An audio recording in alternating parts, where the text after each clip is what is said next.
And they're like, how? And it's like, well, it's not even a competition. It's like, what are you? Some people use it as a crutch to kind of alleviate stress. Some people actually have a practice and they work at it daily because they want to just understand more parts of themselves. And some, it's just an activity that they do to keep them grounded. And I think for me, the understanding myself or understanding the thoughts, it's a difference between finding the root of something and just band-aiding it. So I could tell myself to stop thinking about, let's say, like an ex or all the stuff I have to do today, and it can go away. But the moment I open my eyes and I get away from my seat, it's frick, it comes back. And you're like, why? I thought I just told you to leave. But understanding the thought is like, why am I having this thought? Why does it keep coming up? What hold do I still have with that thought?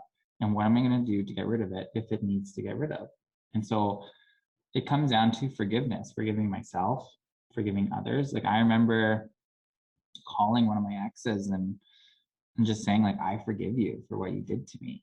Because I was holding on to it for so long. And I was like, why would you ever treat someone like this? And it bothered me that they were in love with someone else and they looked so happy on social media.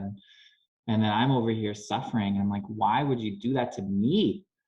And then the honest answer was it actually had nothing to do with me at all.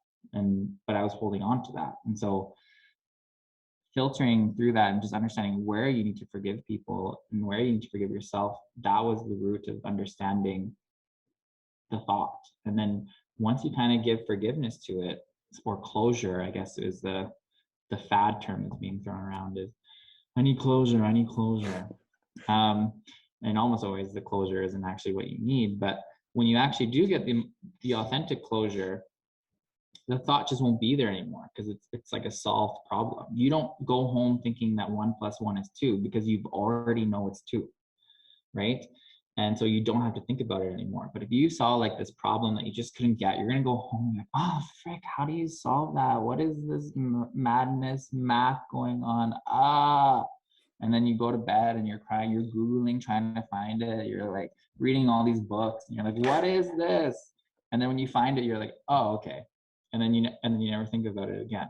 And that's kind of what I mean by organizing the thought, is like collecting all the information as to where it came from, why it's here, why it's still here, why it keeps coming back, and just finally putting it to rest. And I think that was the biggest task for me. I'm able to sit quiet. I've been an introvert for a long time. I'm happy to be alone.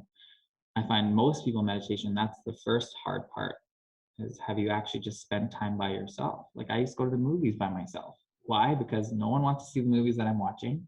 And I'm not going to drag someone to do it because then I'm forcing them to do something they don't want to do, which contradicts them living their truth. And then I want to watch this movie and I don't like sharing popcorn. Like I hate when people reach into your bag and they grab that's my popcorn.